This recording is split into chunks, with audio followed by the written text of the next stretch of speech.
మిత్రులందరికీ శుభోదయం. నేను మీ హరి. మరి 10వ తరగతి నుండి జాగ్రఫీ నుండి ఇది 3వ పాఠం అండి. జల వనరులు అనే పాఠ్యాంశం నుంచి చాలా చాలా ముఖ్యమైనటువంటి 40 ఎంసీక్యూస్ అండి. మరి చాలా ఇంపార్టెంట్ బిట్లని మీ ముందుకు తీసుకురావడం జరుగుతుందండి. ఒక టెక్స్ట్ బుక్ చదివితే ఒకసారి రివిజన్ అయిపోతుంది. టెక్స్ట్ బుక్ చూడకపోతే ఒకసారి చదివినట్ల ఫీలింగ్ అయితే వస్తుందండి. అలాంటి వరుస బిట్లు ప్రతి లైన్‌ని కూడా బిట్‌గా మలిచినటువంటి మన ఛానల్‌లో ప్రతి వీడియో కూడా ఆ విధంగానే ఉంటుందండి. మరి చాలామంది మిత్రులు కామెంట్ చేస్తున్నారు. థ్యాంక్ యూ సార్ 10థ్ క్లాస్, 9థ్ క్లాస్ చేయండి అని చాలామంది అయితే కామెంట్ చేశారండి. వాళ్ళకు అనుగుణంగానే చాలా వేగంగా ర్యాపిడ్‌గా ఎగ్జామ్ టైం దగ్గరకు వచ్చేస్తుంది కదా అని చెప్పి ఇప్పుడు 11:30 అయింది. అయినప్పటికీ కూడా మీకోసం చేస్తూనే ఉన్నాను. మరి ఆ విధంగానే అంత డెడికేషన్‌గానే చేస్తాను. మరి మీకు తోడుగా నేను ఉన్నాను అనేది నిదర్శనమే ఈ యొక్క వీడియోలండి. మరి నాకు తోడుగా మీరు ఉన్నారు అని చెప్పడానికి మరి మీ యొక్క లైకులు, కామెంట్‌లతో తెలియచేయండి. మరి లేట్ లేకుండా టాపిక్‌లోకి వెళ్ళిపోదామండి. జల వనరులు అనే పాఠ్యాంశం నుంచి 40 బిట్లండి. మొదటి బిట్ చూసేద్దాము. భూమి ఉపరితలం ఎంత భాగం నీటిచే ఆవరించబడింది? భూ ఉపరితలం ఎంత భాగం నీటిచే ఆవరించబడింది? ఆన్సర్ ఆప్షన్ బి 3 వంతులు. 4/3 వంతులు నీటిచే ఆవరించబడి ఉందండి. మరి జలవనరులు కదా, అంతా నీటి గురించే ఉంటుంది. మరి మంచినీటిని ప్రధానంగా దేని నుండి పొందుతాము? మంచినీటిని ప్రధానంగా దేని నుండి పొందుతాము? ఆన్సర్ ఆప్షన్ బి భూగర్భ జలాలు మరియు ఉపరితల ప్రవాహాల నుండి మంచినీటిని అయితే ప్రధానంగా మనం పొందుతూ ఉంటామండి. మూడవది, నీరు ఏ రకమైన వనరు? నీరు ఏ రకమైన వనరు? ఆన్సర్ ఆప్షన్ బి పునరుత్పాదక వనరు. పునరుత్పాదక వనరు. 4 చూద్దామండి. 2025 నాటికి 2025 ఇప్పటికే దాదాపు ఎంతమంది ప్రజలు నీటి కొరతతో జీవించాల్సి వస్తుందని అంచనా వేయబడింది? నీటి కొరతతో ఎంతమంది జీవించాల్సి వస్తుందని అంచనా వేయబడింది? ఆన్సర్ ఆప్షన్ బి 2 బిలియన్లు. మరి 1 మిలియన్ అంటే 10 లక్షలండి. 1 మిలియన్ అంటే 10 లక్షలు. మరి 1 బిలియన్ అంటే ఎంతో తెలిస్తే తప్పనిసరిగా కామెంట్ చేయండి. 1 బిలియన్ అంటే ఎంతో తెలిస్తే కామెంట్ చేయండి. ఓకేనండి. నెక్స్ట్ 5వదండి. నీటి వనరుల అధిక దోపిడీ. నీటి వనరుల అధిక దోపిడీ మరియు అసమాన పంపిణీ వలన ఏర్పడే సమస్య ఏది? మరొకసారి అండి. నీటి వనరుల అధిక దోపిడీ మరియు అసమాన పంపిణీ వలన ఏర్పడే సమస్య ఏది? ఆన్సర్ ఆప్షన్ సి నీటి కొరత అనేది ఏర్పడుతుందండి. నీటి కొరత. 6వది, భారతదేశంలో అతిపెద్ద నీటి వినియోగదారుగా దేనిని చెప్పవచ్చు? క్రింది వాటిలో దేనిని అతిపెద్ద నీటి వినియోగదారుగా దేనిని చెప్పవచ్చు భారతదేశంలో? ఆన్సర్ ఆప్షన్ సి నీటిపారుదల సౌకర్యాలు కలిగినటువంటి సాగు భూమే అతిపెద్ద నీటి వినియోగదారుగా మనం చెప్పుకోవచ్చండి. నీటిపారుదల సౌకర్యాలు కలిగి ఉన్న సాగు భూమి అన్నమాట. నెక్స్ట్ 7వ చూద్దామండి. మరి ఇజ్రాయిల్ దేశంలో సగటు వార్షిక వర్షపాతం ఎంత? సగటు వార్షిక వర్షపాతం ఎంత? ఆన్సర్ ఆప్షన్ సి 25 సెంటీమీటర్లు. 25 సెంటీమీటర్లు. 25 సెంటీమీటర్లు. నెక్స్ట్ 8వదండి. భారతదేశంలో ఉత్పత్తి అవుతున్న మొత్తం విద్యుత్తులో జల విద్యుత్ వాటా సుమారు ఎంత శాతం? మరొకసారి అండి. భారతదేశంలో ఉత్పత్తి అవుతున్న మొత్తం విద్యుత్తులో జల విద్యుత్ వాటా సుమారు ఎంత శాతం? ఆన్సర్ ఆప్షన్ బి 22% అండి. 22%. మొత్తం విద్యుత్తులో జల విద్యుత్ శక్తి వాటా 22%. 22. నెక్స్ట్ 9వదండి. గ్రామీణ ప్రాంతాలలో ప్రజల జీవన ప్రమాణాన్ని పెంచడానికి భారత ప్రభుత్వం ప్రకటించిన మిషన్ ఏది?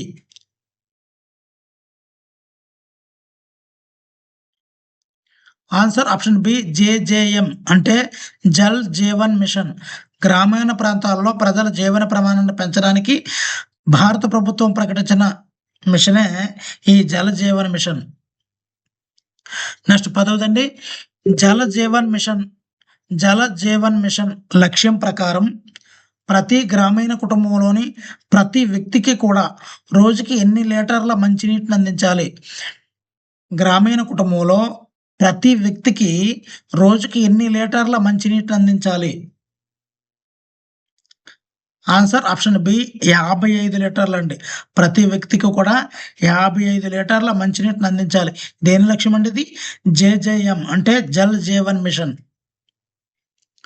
11వదండి, మరి క్రీస్తు పూర్వం 1వ శతాబ్దంలో గంగానది వరద నీటిని మళ్లించే అధునాతన నీటి నిర్వహణ వ్యవస్థను అలహాబాద్ సమీపంలో ఏ ప్రాంతంలో కనుగొన్నారు? మరొకసారి అండి, క్రీస్తు పూర్వం 1వ శతాబ్దంలో గంగానది వరద నీటిని మళ్లించే అధునాతన నీటి నిర్వహణ వ్యవస్థను అలహాబాద్ సమీపంలో ఏ ప్రాంతంలో కనుగొన్నారు?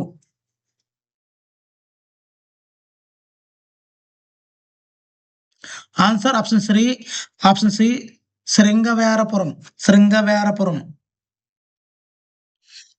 నెక్స్ట్ 12వదండి, ఆనకట్టలు, సరస్సులు, నీటిపారుదల వ్యవస్థలు విస్తృతంగా నిర్మించబడిన కాలం ఏ చక్రవర్తికి చెందింది?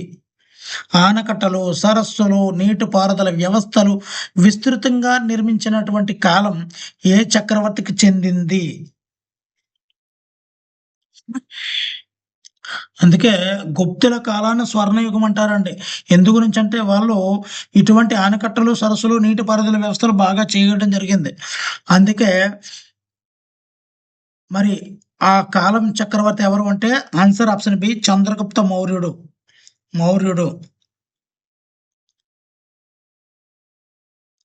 నెక్స్ట్ 13వది, ఒడిశాలోని ఏ ప్రాంతంలో అధునాతన నీటిపారుదల పనులకు సంబంధించిన ఆధారాలు కనుగొనబడ్డాయి? మరొకసారి అండి, ఒడిశాలోని ఏ ప్రాంతంలో అధునాతన నీటిపారుదల పనులకు సంబంధించిన ఆధారాలు కనుగొనబడ్డాయి? అంటే ఏ ప్రాంతం? ఒడిశాలోని ఏ ప్రాంతం అంటే కళింగ ప్రాంతంలో అధునాతన నీటిపారుదల పనులకు సంబంధించిన ఆధారాలు అయితే బయట దొరికాయండి. నెక్స్ట్ 14వదండి, ఆంధ్రప్రదేశ్లోని ఏ ప్రాంతంలో అధునాతన నీటిపారుదల పనులకు సంబంధించిన ఆధారాలు కనుగొనబడ్డాయి? ఇక్కడ ఆంధ్రప్రదేశ్లో ఎక్కడ? అదే ఒడిశాలో అయితే కళింగ, ఆంధ్రప్రదేశ్లో అయితే ఆన్సర్ ఆప్షన్ బి నాగార్జునకొండ. 15 చూద్దామండి. 11వ శతాబ్దంలో నిర్మించిన అతిపెద్ద కృత్రిమ సరస్సు ఏది? 11వ శతాబ్దంలో నిర్మించిన అతిపెద్ద కృత్రిమ సరస్సు. ఆన్సర్ ఆప్షన్ సి భోపాల్ సరస్సు.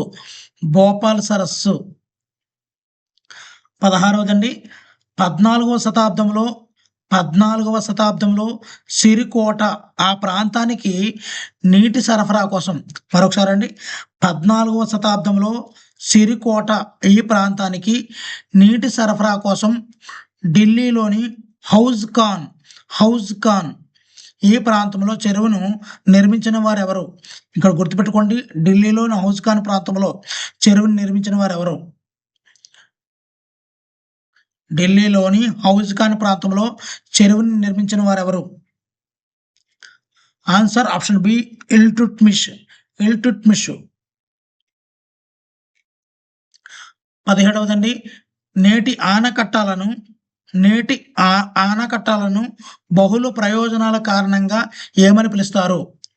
నేటి ఆనకట్టలను బహుళ ప్రయోజనాల కారణంగా ఏమని పిలుస్తారు? ఆన్సర్ ఆప్షన్ సి బహుళార్థ సాధక పథకాలు అని పిలుస్తారండి. బహుళార్థ సాధక పథకాలు అని పిలుస్తుంటారు. నెక్స్ట్ 18ది సట్లైజ్ బియాస్ నదీ పరివాహక ప్రాంతంలో సట్లైజ్ బియాస్ నదీ పరివాహక ప్రాంతంలో ఉన్న బహుళార్థ సాధక ప్రాజెక్ట్ ఏది? సట్లైజ్ బియాస్ నదీ పరివాహక ప్రాంతంలో ఉన్న బహుళార్థ సాధక ప్రాజెక్ట్ ఏది? Answer option C Bhakra Nangal project. Sutlej Beas నదీ పరివాహక ప్రాంతంలో భాక్రా నంగల్ ప్రాజెక్ట్ అయితే ఉందండి. నెక్స్ట్ 19ది మహానది మహానది పరివాహక ప్రాంతంలో మహానది పరివాహక ప్రాంతంలో ఉన్న ప్రాజెక్ట్ ఏది? మహా ఆ answer option C Hirakud project. మహా ఆ హిరాకుడ్ ప్రాజెక్ట్ అండి. నెక్స్ట్ ఆనకట్టలను ఆధునిక భారతదేశ దేవాలయాలుగా సగర్వంగా ప్రకటించిన వారు ఎవరు? ఆనకట్టలే ఆధునిక దేవాలయాలు అని ప్రకటించిన వారు ఎవరు? ఆనకట్టలను ఆధునిక భారతదేశ దేవాలయాలుగా సగర్వంగా ప్రకటించిన వారు ఎవరు? చాలా చాలా ఇంపార్టెంట్ పెట్టండి. Answer option D Jawaharlal Nehru. Jawaharlal Nehru. Next 21ది నర్మదా బచావో ఆందోళన ఉద్యమం. నర్మదా బచావో ఆందోళన్ ఈ ఉద్యమం ఏ ఆనకట్టకు వ్యతిరేకంగా జరిగింది? ఏ ఆనకట్టకు వ్యతిరేకంగా జరిగింది నర్మదా బచావో ఆందోళన? Answer option C Sardar Sarovar ఆనకట్టకు. సర్దార్ సరోవర్ ఆనకట్టకు వ్యతిరేకంగా జరిగిన ఉద్యమమే నర్మదా బచావో ఆందోళన్. 22దండి మరి నర్మదా బచావో ఆందోళన్ మరియు తెహ్రీ డ్యామ్ ఆందోళన్ లాంటి పర్యావరణ ఉద్యమాలు దేనికి వ్యతిరేకంగా ప్రారంభమయ్యాయి? దేనికి వ్యతిరేకంగా ప్రారంభమయ్యాయి అంటే ఆన్సర్ ఆప్షన్ బి భారీ ఆనకట్టల నిర్మాణానికి వ్యతిరేకంగా పర్యావరణ ఉద్యమాలు అయినటువంటి నర్మదా బచావో ఆందోళన్ మరియు తెహ్రీ డ్యామ్ ఆందోళన అనేవి ప్రారంభమయ్యాయండి. మరి ఇక్కడ నర్మదా బచావో ఆందోళన అనేది సర్దార్ సరోవర్ ఆనకట్టకు వ్యతిరేకంగా ప్రారంభమైందండి. నెక్స్ట్ 23వది నర్మదా నదిపై నిర్మించబడినటువంటి భారతదేశంలో అతిపెద్ద నీటిపారుదల ప్రాజెక్టులో ఒకటేది? మరొకసారి అండి నర్మదా నదిపై నిర్మించబడినటువంటి భారతదేశంలో అతిపెద్ద నీటిపారుదల ప్రాజెక్టుల్లో ఒకటేది? నర్మదా నదిపై నిర్మించబడినటువంటి భారతదేశంలో అతిపెద్ద నీటిపారుదల ప్రాజెక్టుల్లో ఒకటి. Answer option B Sardar Sarovar dam. Sardar Sarovar dam. Next 24వది సర్దార్ సరోవర్ ప్రాజెక్టు నీటిపారుదల కింద ఏ 4 రాష్ట్రాలకు విస్తరించి ఉంది? సర్దార్ సరోవర్ ప్రాజెక్టు ఏ 4 రాష్ట్రాలకు విస్తరించి ఉంది? Answer option B Maharashtra, Madhya Pradesh, Gujarat, Rajasthan ఈ 4 రాష్ట్రాలకి సర్దార్ సరోవర్ ప్రాజెక్ట్ అనేది నీటి పారుదల ప్రాజెక్ట్ అనేది విస్తరించి ఉందండి. నెక్స్ట్ 25వది మహారాష్ట్ర ప్రభుత్వం కోయనా వద్ద అధిక నీటిని మళ్లించడం వలన తలెత్తినటువంటి అంతర్రాష్ట్ర జల వివాదం ఏది? మరొకసారి అండి మహారాష్ట్ర ప్రభుత్వం ఏం చేసింది? కోయనా అనే ప్రాంతం వద్ద అధిక నీటిని మళ్లించడం వల్ల తలెత్తినటువంటి అంతర్రాష్ట్ర జల వివాదం ఏది? ఏ వివాదం వచ్చింది అంటే answer option B Krishna Godavari వివాదం. కృష్ణా గోదావరి వివాదం. నెక్స్ట్ అండి 26వది కృష్ణా గోదావరి వివాదానికి మహారాష్ట్ర ప్రభుత్వం ఏ ప్రాజెక్టు వద్ద నీటిని మళ్లించడం కారణం? ఆన్సర్ ఆప్షన్ సి కోయనా వద్ద. ఈ కోయనా వద్ద మహారాష్ట్ర ప్రభుత్వము మరి నీటిని మళ్లించడం వల్ల కృష్ణా గోదావరి వివాదానికి దారితీసింది. 27దండి మరి పశ్చిమ హిమాలయాల్లోని పర్వత ప్రాంతాలలో వ్యవసాయం కోసం నిర్మించిన నీటి మళ్లింపు మార్గాలు ఏవి? పర్వత ప్రాంతాలలో వ్యవసాయం కోసం నిర్మించిన నీటి మళ్లింపు మార్గాలు ఏవి? ఆన్సర్ ఆప్షన్ సి గల్స్ లేదా కుల్స్. గల్స్ లేదా కుల్స్. నెక్స్ట్ 28దండి.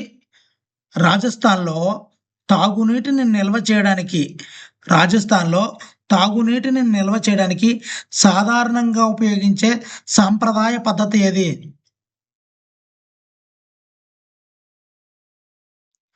ఆన్సర్ ఆప్షన్ బి పైకప్పు వర్షపు నీటి సంరక్షణ.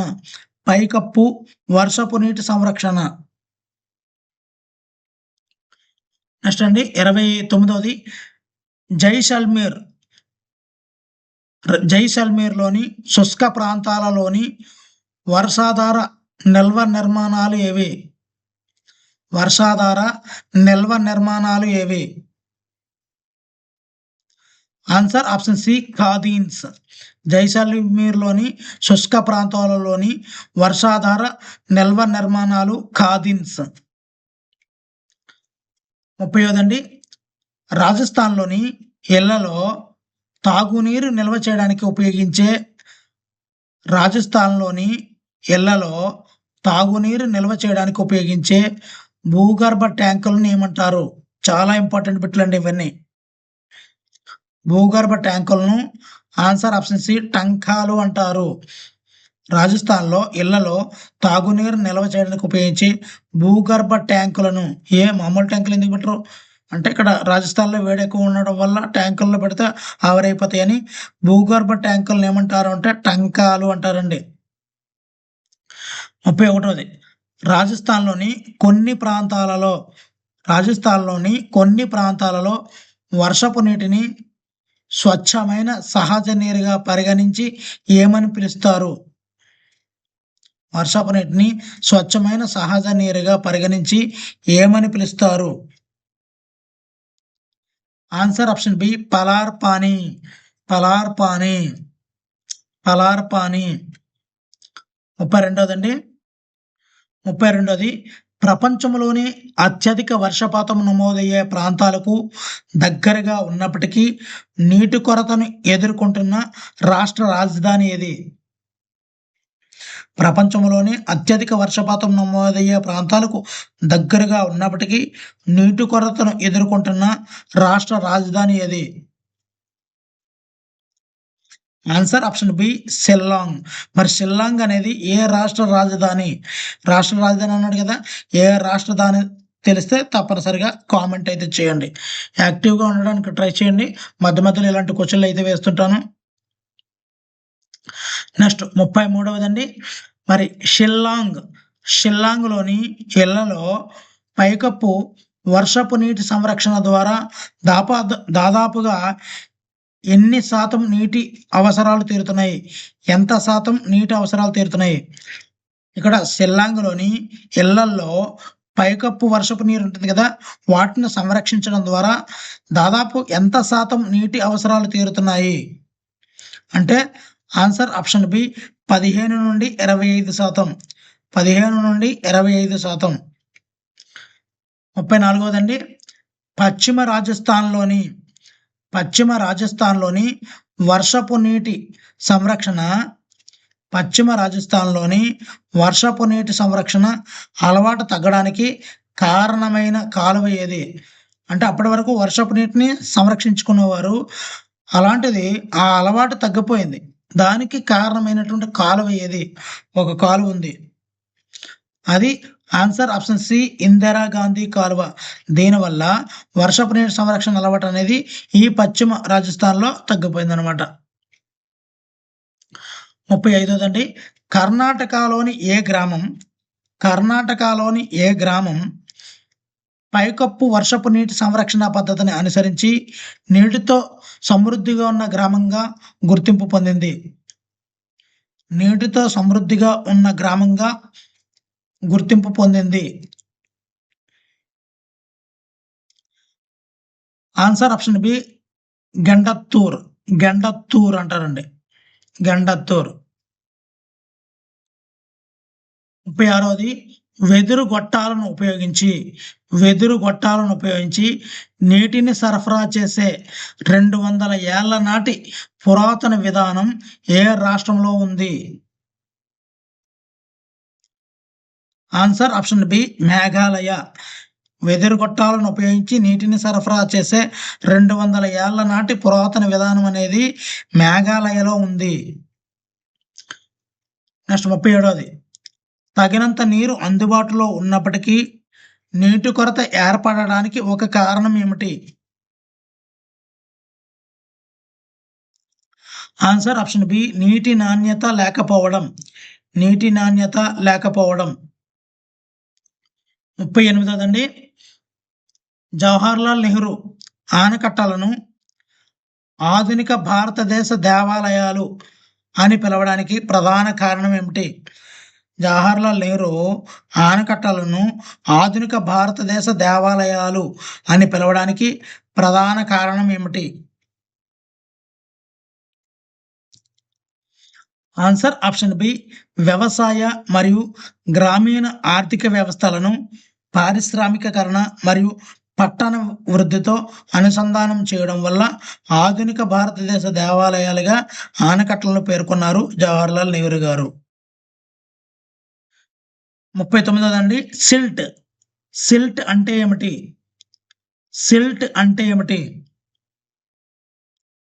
అంటే ఆన్సర్ ఆప్షన్ బి మెత్తని ఇసుక, బంకమట్టి, ఇతర సేంద్రియ పదార్థాలతో నిక్షేపితమైనటువంటి నేలనే. మెత్తని ఇసుక, బంకమట్టి, ఇతర సేంద్రియ పదార్థాలతో నిక్షేపితమైనటువంటి నేలనే సిల్ట్ అంటారు.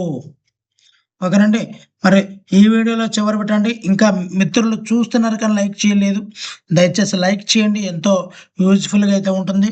మరి మీకోసం మరి లాభాపేక్ష లేకుండా చేయడం జరుగుతుంది. మీరిచ్చే లైక్ కామెంట్లు నాకు బహుమానాలండి. Last bit, Sardar Sarovar project గుజరాత్లోని సుమారుగా ఎన్ని గ్రామాలకు నీటి అవసరాన్ని తీరుస్తుంది?